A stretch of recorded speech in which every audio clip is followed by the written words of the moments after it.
الحمد لله رب العالمين والصلاة والسلام على سيد المرسلين أما بعد فإن خير الحديث كتاب الله وخير الهدي هدي محمد صلى الله عليه وسلم وشر الأمور محدثاتها وكل محدثات بدعة كل بدعة ضلالة وكل ضلالة في النار أو كما قال رب اشرح لي صدري ويسر لي أمري واحلل عقدة من لساني يفقهوا قولي. الحمدللہ پچھلی نشست میں ہم نے رد دفاع اہل سنت ایپلیکیشن میں موضوع وسیلہ پر جو روایات تھیں اور قرآنی جو آیات تھیں ان کا مدلل جواب دینے کی کوشش کی، اور اس وقت جو اس کا پچھلی بار ہم نے حصہ چھوڑا تھا کیونکہ یہ بہت طویل موضوع تھا، اس پہ روایات بھی کثیر تعداد میں لگائی گئی ہیں، اس لیے پچھلے ہفتے ہم نے اس حصے کو مکمل نہیں کیا تھا۔ اس کا آگے کا حصہ انشاءاللہ ہم اس گفتگو میں مکمل کرنے کی کوشش کریں گے۔ تو وقت کو ضائع نہ کرتے ہوئے میں اپنی بات شروع کرتا ہوں۔ تو یہ ان کی چوتھی یا پانچویں دلیل ہے وسیلہ کو لے کر، اور یہ آپ جان لیجئے گا کہ ان کا دھرم جو ہے بریلویہ مذہب وہ کتنا جھوٹ پر ٹکا ہوا ہے، جھوٹ کتنا امت کو بولتے ہیں، جھوٹی اور من گڑت احادیثوں سے یہ اپنے عقائد کو بناتے ہیں۔ تو اب ذرا اس حدیث کو بھی ملاحظہ فرمائیں وسیلے کے تعلق سے۔ حدیث اس طرح ہے کہ حضرت عبداللہ بن عباس رضی اللہ تعالی عنہما نے فرمایا کہ خیبر کے یہودی غطفان قبیلے سے برسارے پیکار کرا کرتے تھے، پتہ نہیں اس نے کیا لکھا، اس کو لکھنا تک نہیں آتا، رومن بھی لکھنی نہیں آتی۔ بس جب بھی دونوں کا سامنا ہوا یہودی شکست کھا گئے۔ پھر یہودیوں نے اس دعا کے ذریعے پناہ مانگی، اے اللہ ہم تجھ سے امی نبی صلی اللہ علیہ وسلم کے وسیلے سے سوال کرتے ہیں جنہیں تو نہیں آخری زمانے میں ہمارے لیے بھیجا، ہم سے وعدہ فرمایا ہے کہ دشمنوں کے مقابلے میں ہماری مدد فرما۔ راوی کہتے ہیں کہ جب وہ دشمن کے سامنے آئے تو انہوں نے یہی دعا مانگی اور غطفان قبیلے کو شکست دی، لیکن جب حضور نبی کرم صلی اللہ علیہ وسلم مبعوث ہوئے تو انہوں نے نبی صلی اللہ علیہ وسلم کا انکار کیا۔ اس پر اللہ تعالیٰ نے یہ آیت نازل فرمائی، وَلَمَّا جَاءَهُمْ كِتَابٌ مِّنْ عِندِي مُصَدِّقٌ لِّمَا مَعَهُمْ وَكَانُوا مِنْ قَبْلُ يَسْتَفْتِحُونَ عَلَى الَّذِينَ كَفَرُوا فَلَمَّا جَاءَهُمْ مَا عَرَفُوا كَفَرُوا وَلَعْنَةُ اللَّهِ عَلَى الْكَافِرِينَ۔ ترجمہ اس کا یہ ہے کہ اور جب ان کے پاس اللہ کی وہ کتاب قرآن آئی جو ان کے ساتھ والی کتاب توریت کی تصدیق فرماتی ہے، اور اس سے پہلے وہ اسی نبی کے وسیلے سے کافروں پر فتح مانگتے تھے، تو جب تشریف لایا ان کے پاس وہ جانا پہچانا اس سے منکر ہو بیٹھے، تو اللہ کی لعنت ہو منکروں پر۔ یہ سورہ بقرہ کی آیت نمبر 89 کے تحت یہ حدیث نقل کی ہے، اور اس حدیث کو نقل کرنے والے امام حاکم رحمہ اللہ ہیں المستدرک علی الصحیحین، اور اس کی سند اس طرح سے ہے۔ اب میں اس کے زیادہ وقت کو نہ طویل کرتے ہوئے اس کی صرف سند آپ کو بتا رہا ہوں کہ اس کے اندر کون راوی ہے جس کی وجہ سے یہ حدیث ضعیف ہو رہی ہے۔ اس کے اندر ایک راوی ہے جس کا نام ہے عبد الملک بن ہارون انطرہ، عبد الملک بن ہارون بن انطرہ، یہ نام یاد رکھنا، عبد الملک بن ہارون بن انطرہ۔ اس راوی کے بارے میں ہم محدثین کے کلام دیکھتے ہیں کہ محدثین نے اس کے بارے میں کیا کہا ہے۔ تو یہ میرے ہاتھ میں ہے کتاب الجرح و تعدیل، ابو حاتم الرازی رحمہ اللہ۔ اس راوی کے بارے میں فرماتے ہیں کہ عبد الملک بن ہارون بن انطرہ فیقال متروک الحدیث، یعنی یہ جو راوی تھا عبد الملک بن ہارون انطرہ یہ متروک الحدیث ہے۔ واہ بھائی بریلوی صاحب، آپ کو صرف ایسے ہی راوی ملتے ہیں کہ جو کوئی کذاب ہوتا ہے، جو کوئی متروک ہوتا ہے، آپ کو یہ نصیب نہیں ہوتا کہ کسی ثقہ صدوق راوی کے ساتھ بیان کر دیں۔ ٹھیک، یہ ایک حوالہ ہے کتاب الجرح و تعدیل۔ اس سے اگلی چلتے ہیں، یہ یحییٰ بن معین ہے، یحییٰ بن معین اپنی تاریخ میں کہتے ہیں، تاریخ یحییٰ بن معین میں، اور اس کا رقم نمبر ہے 1788. کہتے ہیں سمعت یحییٰ، کہ ہم نے یحییٰ سے سنا، یقول، وہ کہتے ہیں عبد الملک بن ہارون بن انطرا کذاب. واہ بھائی واہ، ولیلوی کذابوں سے روایت پکڑ رہے ہیں.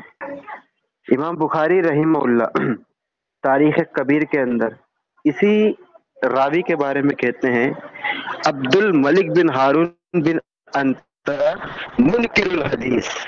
یعنی واضح طور پر امام بخاری رحمہ اللہ جس راوی کو منکر الحدیث کہہ دیتے ہیں، آپ جہاں جا سکتے ہیں امام بخاری کی کتاب کا مطالعہ کر سکتے ہیں، تاریخ صغیر اور کبیر کا. اس میں واضح طور پر منکر الحدیث کی وضاحت ہے کہ جو منکر الحدیث ہوتا ہے امام بخاری اس سے روایت لیتے ہی نہیں ہے. اور یہاں پر واضح طور پر امام بخاری رحمہ اللہ نے اس کو منکر الحدیث قرار دیا. ایک نے کذاب کہا ہے اور ایک نے ضعیف کہا ہے. آگے چلتے ہیں. یہ احمد بن حنبل کے بیٹے ہیں اور یہ کتاب ہے امام احمد بن حنبل کی، فی رجال الحدیث وعلتہ.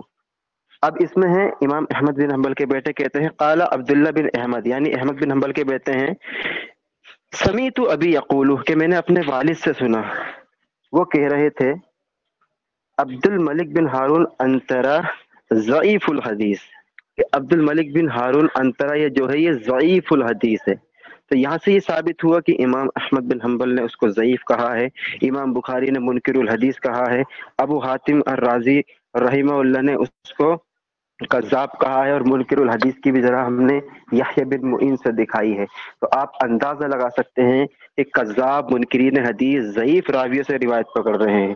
اچھا، ایک ہے کتاب الضعف والمتروکین امام نسائی رحمہ اللہ کی. امام نسائی رحمہ اللہ رقم نمبر 405 پہ کہتے ہیں عبد المالک بن ہارون بن انطرا متروک الحدیث. یعنی امام نسائی رحمہ اللہ نے بھی اس روایت کو جو اس میں راوی ہے اس کو متروک الحدیث قرار دیا ہے. انشاءاللہ اب آگے چلتے ہیں. یہ روایت تو اس کے کوئی کام نہ آ سکی، لہٰذا اب بریلوی کو چاہیے کہ وہ مارے شرم کے کسی نیے میں جا کے ڈوب جائے، کیونکہ کذاب راویوں سے تمہارا مذہب ہی چل سکتا ہے. یہ علماء اہل حدیث اور منہج اہل حدیث کا ہے کہ جو کبھی بھی ضعیف راویوں سے روایت نہیں لیتی، کذاب تو دور کی بات ہے. اچھا، دوسری روایت جو انہوں نے پیش کی ہے، روایت اس طریقہ سے ہے کہ حضرت عثمان بن حنیف رضی اللہ تعالیٰ عنہ سے روایت ہے کہ ایک نابینا اندھا شخص نبی صلی اللہ علیہ وسلم کی بارگاہ میں حاضر ہوا اور بولا آپ میرے لیے دعا کیجئے کہ اللہ مجھے شفا عطا فرمائے. تو آپ صلی اللہ علیہ وسلم نے فرمایا اگر تم صبر کرو تو یہ تمہارے لیے زیادہ بہتر ہوگا، اور اگر تم چاہو تو میں تمہارے لیے دعا کروں. تو اس نے کہا آپ دعا کیجئے. آپ علیہ الصلوۃ والسلام نے فرمایا جاؤ اچھی طرح وضو کرو اور پھر 2 رکعت نماز پڑھو اور پھر اسی طرح دعا کرو. اللہم انی، پوری انہوں نے دعا لکھی ہے، اس کا ترجمہ اس طریقہ سے، وقت کی قلت کی وجہ سے میں صرف ترجمہ کر رہا ہوں کہ اے اللہ، میں تجھ سے سوال کرتا ہوں اور تیری طرف رخ کرتا ہوں، اور محمد نبی کریم صلی اللہ علیہ وسلم کے وسیلے سے تجھ سے دعا کرتا ہوں اے محمد صلی اللہ علیہ وسلم، میں نے اپنی حاجت کے لیے آپ کے وسیلے سے اللہ کی طرف رخ کیا ہے، اے اللہ تبارک و تعالی یہ وسیلہ قبول فرما. یہ ترمذی شریف کی حدیث ہے اور یہ حدیث حسن درجے کی ہے، اور بعض محدثین نے اس پر کلام کیا ہے، لیکن متاخرین علماء کرام نے اس کی تحسین کی ہے. اور ہم چاہیں تو اس کو انشاءاللہ کلام سے ہم ثابت کر سکتے ہیں کہ یہ حسن غریب ہے، اور غریب جو ہے وہ ایک ضعیف حدیث یعنی منفرد روایت کی ایک قسم ہوتی ہے جو انشاءاللہ ہم آگے وضاحت کریں گے، لیکن ہم اس کو صحیح مانتے ہوئے چلتے ہیں. ہمارا یہ کہنا ہے کہ اہل حدیث کا یہ منہج ہے کہ جب کوئی شخص زندہ ہو اور ہمارے سامنے موجود ہو، ہم اس سے دعا کے قائل ہیں.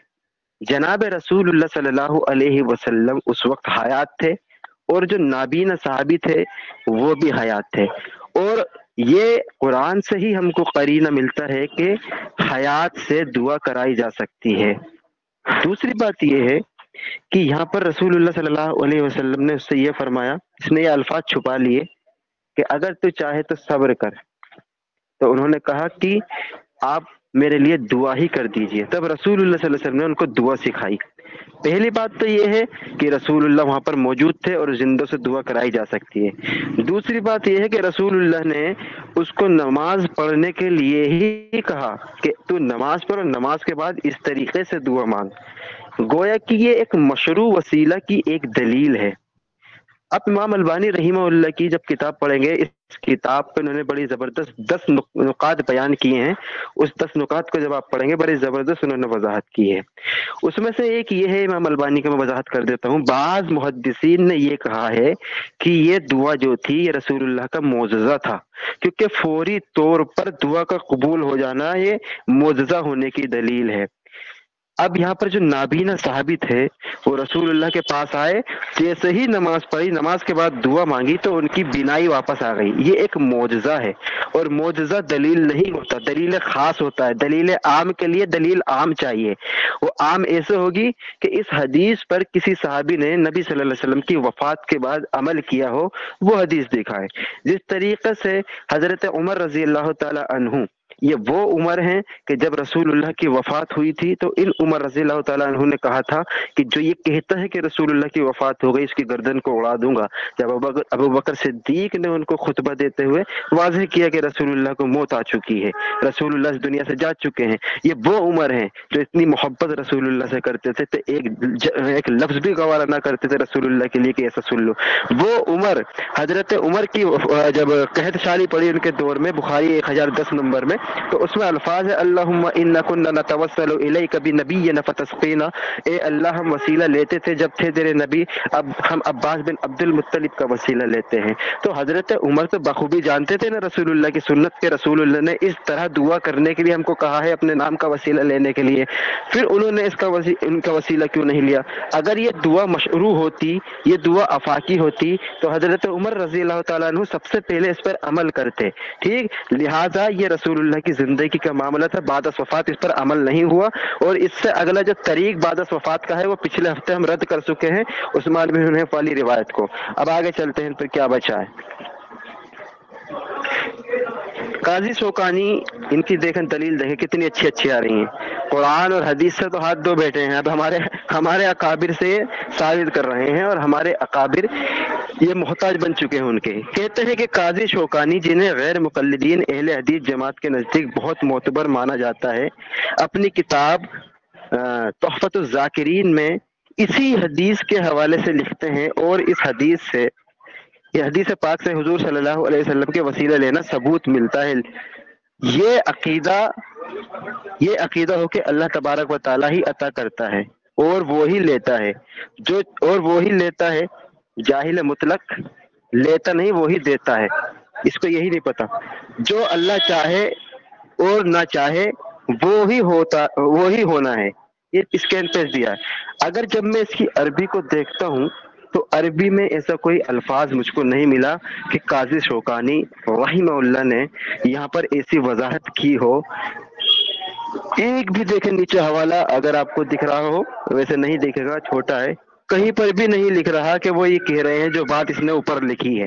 اس نے جھوٹ بولا ہے قاضی شوکانی پر، قاضی شوکانی نے ایسا نہیں کہا۔ دوسری بات، اس نے یہ کہا ہے قاضی شوکانی نے کہ وفات کے بعد وسیلہ لینا جائز ہے، قبر پہ جا کر وسیلہ لینا جائز ہے۔ یہاں پر تو واضح ہم بھی کہہ رہے ہیں کہ رسول اللہ کی وسیلے کی دلیل اس سے مل رہی ہے، لیکن رسول اللہ زندہ تھے اور زندہ کے وسیلے کے ہم قائل ہیں، تو قاضی شوکانی کو پیش کر کے کیا ثابت کرنا چاہ رہا؟ ہم تو پہلے سے ہی قائل ہیں، لہٰذا ایسا لفظ انہوں نے نہیں بولا۔ آگے چلتے ہیں۔ اب یہ حدیث آتی ہے، ابو جوزہ اوس بن عبداللہ رضی اللہ تعالی عنہ سے امام دارمی روایت کرتے ہیں کہ مدینہ کے لوگ ایک بار سوکھا پڑنے کی وجہ سے پریشان ہو گئے۔ وہ حضرت عائشہ رضی اللہ تعالی عنہا کے پاس اپنی شکایت لے کر پہنچے۔ آپ نے فرمایا کہ رسول اللہ صلی اللہ علیہ وسلم کی قبر کے پاس جاؤ اور ان کے روضہ اور آسمان کے درمیان اوپر ایک کھڑکی کھول دو تاکہ روضہ اقدس اور آسمان کے درمیان کوئی پردہ رہ نہ جائے۔ راوی فرماتے ہیں ہم نے ایسا ہی کیا تو بہت زور سے بارش شروع ہو گئی، ہری بھری گھاس نکل گئی اور ہمارے اونٹ موٹے ہو گئے کہ لگتا تھا کہ زیادہ کھانے کی وجہ سے پھوٹ پڑیں گے۔ اس سال کا نام ہریالی والا سال رکھا گیا. یہ حدیث ہے سنن دارمی، اور اس نے نیچے حوالے دیے ہیں الوفا والوفا کے. تو اس حدیث کی پہلے ہم سند دیکھ لیتے ہیں، اس حدیث کی سند کیا ہے. ٹھیک،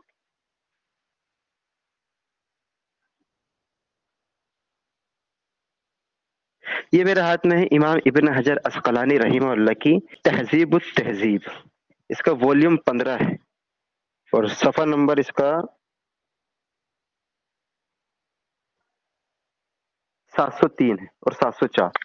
اس میں لکھا ہے کہ امام ابن عدی کہتے ہیں کہ امام ابن عدی فرماتے ہیں کہ اس کے اندر ایک راوی ہے جس کا نام ہے عمر بن مالک النقری البصری. پہلی بات اس کو امام ابن عدی کہتے ہیں کہ اس نے اوس سے 10 غیر محفوظ حدیث بیان کی ہیں ابو جوزہ سے. کس سے؟ اوس بن ابو جوزہ سے اس نے 10 غیر محفوظ حدیث بیان کی ہیں.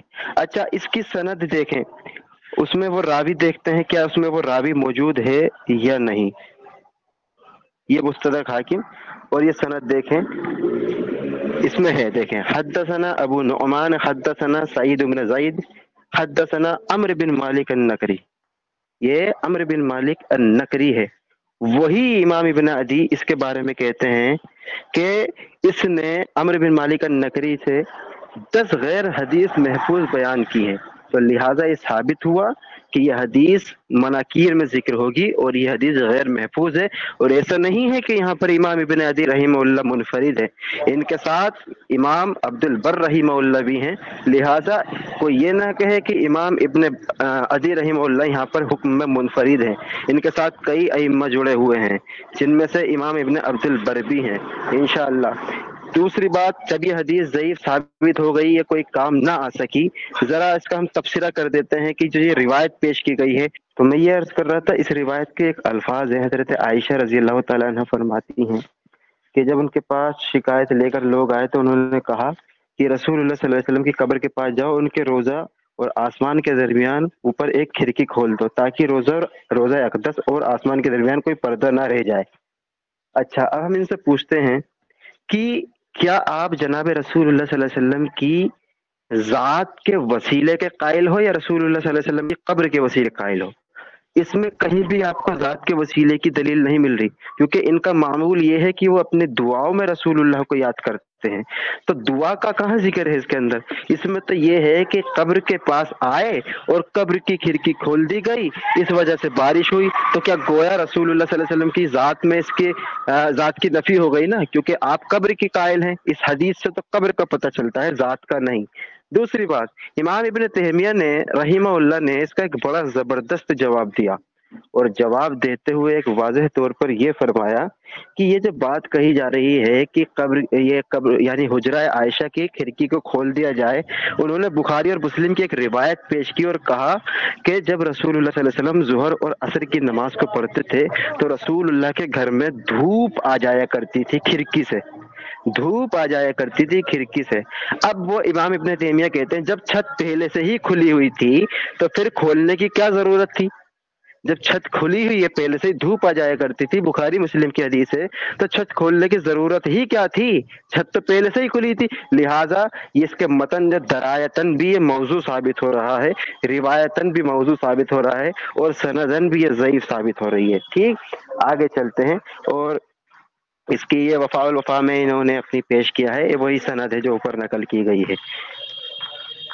اچھا، امام ابن حبان رحمہ اللہ کے تعلق سے اب دیکھیں آگے سلف کی طرف. حدیثیں تو نہیں بچی ان کی، حدیثیں تو ساری گڑی بھی تھیں. اب یہ کہاں آئے ہیں؟ امام ابن حبان رحمہ اللہ کہتے ہیں کہ امام ابن حبان رضی اللہ عنہ لکھتے ہیں کہ جب میں کسی مصیبت میں ہوتا ہوں تو علی بن موسیٰ رحمہ اللہ کی قبر پہ چلا جاتا اور ان کے وسیلے سے دعا کرتا اور ان کے دادا پر رحم فرمائے اور اللہ سے کہتا کہ میری پریشانی کو دور کر دے. اس چیز کو میں نے اکثر کیا اور یہ اثردار پایا. کتاب امام ابن حبان کی ہے، کتاب الثقات جلد 8 صفحہ نمبر 456. پبلش کہاں سے ہوئی ہے؟ الکتب السمافیہ حیدرآباد دکن انڈیا. اچھا، وسیلے کا اس میں ذکر کیا گیا ہے کہتے ہیں کہ امام ابن حبان ان کے وسیلے سے دعا کرتے ہیں۔ یہ بریلوی اتنے بڑے کذاب، جھوٹے، مکار، دھوکے باز، غلیظ قوم ہے کہ امام ابن حبان کو بھی نہیں چھوڑا۔ آئیے اس عربی کے الفاظ دیکھتے ہیں، امام ابن حبان رحمہ اللہ نے وہ نقل کیے، یہ ہے میرے سامنے وہی کتاب الثقات امام ابن حبان۔ اس میں کہیں پر بھی آپ ایک لفظ وسیلے کا نہیں دکھا سکتے کہ امام ابن حبان نے وہاں سے وسیلہ اختیار کیا۔ بس وہ علی موسیٰ رضا کی قبر پہ آتے ہیں، اور یہ بات دھیان رکھیں کہ جو اہل علم ہوتے ہیں نا، انہیں اللہ سے بڑا خوف ہوتا ہے، اور جب اللہ سے خوف ہوتا ہے انہیں، تو رسول اللہ کی حدیثوں پر وہ عمل کر کے قبرستان جاتے ہیں۔ اور رسول اللہ کی واضح حدیث ہے کہ جب تمہیں مطلب اپنی یاد آئے موت کی، یا تم قبرستان جایا کرو تاکہ تم اپنی موت کی یاد آئے، اس وجہ سے وہ اہل علم جو ہیں قبرستان جایا کرتے تھے۔ تو وہاں پر وہ موسیٰ رضا کی قبر پہ بھی چلے گئے۔ اس میں وسیلے کا کہیں سے کہیں تک بھی ذکر نہیں ہے، بلکہ اس میں ایک ایسا لفظ ہے جو ان کے دھرم کی نفی کرتا ہے۔ وہ لفظ دیکھیں، یہ ہے، کہتے ہیں میں وہاں پر جا کر کہتا تھا وَدَعْوَةُ اللَّهِ، اللہ سے دعا کیا کرتا تھا۔ کہاں ہے اس میں وسیلہ؟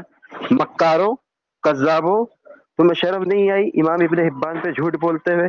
وَدَعْوَةُ إِلَى اللَّهِ، وَدَعْوَةُ اللہ کہہ رہے ہیں، وہ اللہ تبارک و تعالیٰ سے وہ دعا کیا کرتے تھے۔ گویا کہ یہ ان کی دلیل جھوٹ پر مبنی ہے۔ امام ابن حبان نے وسیلے کا ذکر نہیں کیا، چلے یہاں جھوٹے ثابت ہوئے۔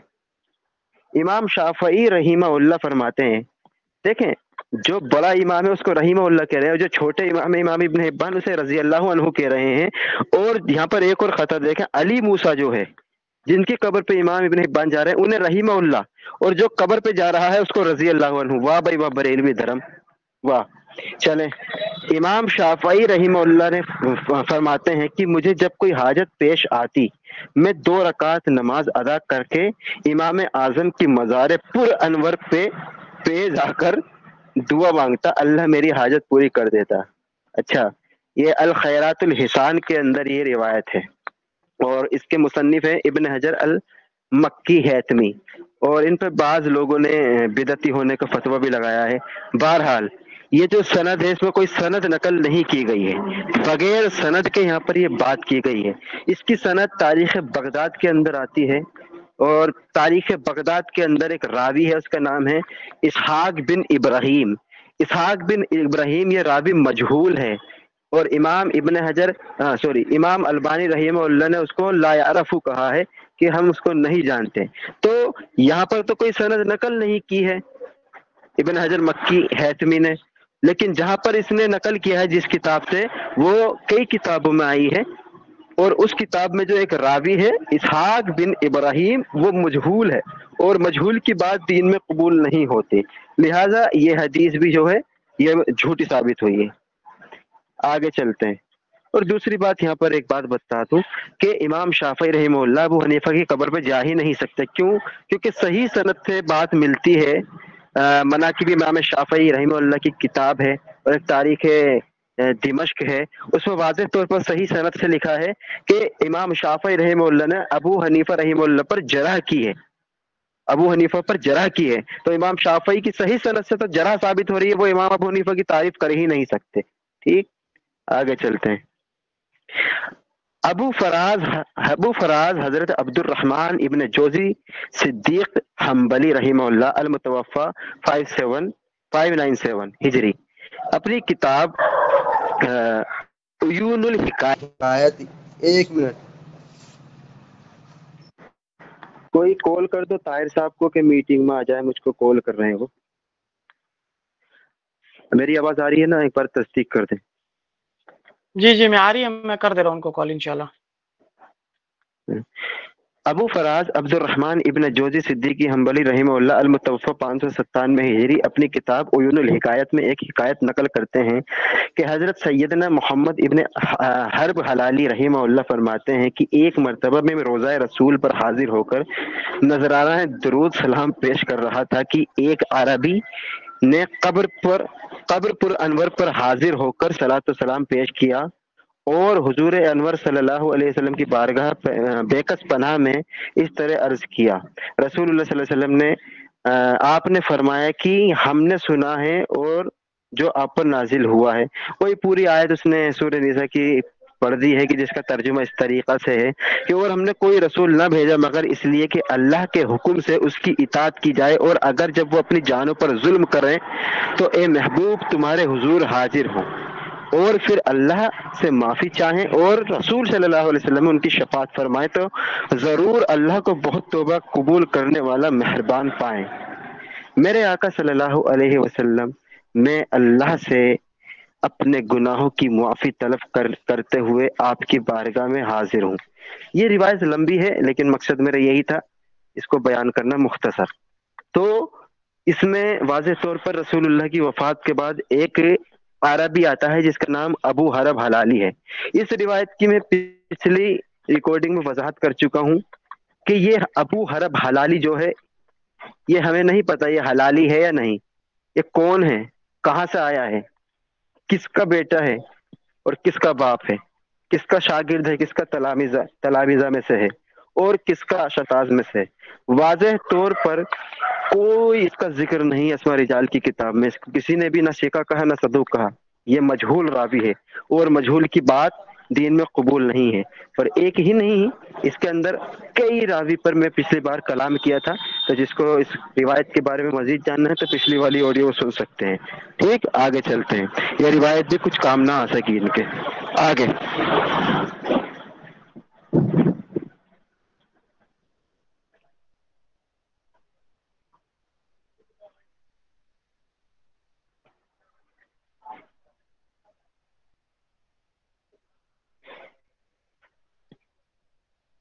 امام ابن جوزی رحمہ اللہ فرماتے ہیں جب میری بیماری بہت زیادہ بڑھ گئی اور میں اپنی بیماری سے عاجز آ گیا تو میں صالحین کی قبروں پر جاتا اور ان اولیاء کے وسیلے سے اللہ سے دعا کرتا تو مجھے مولا کے کرم سے آرام مل جاتا.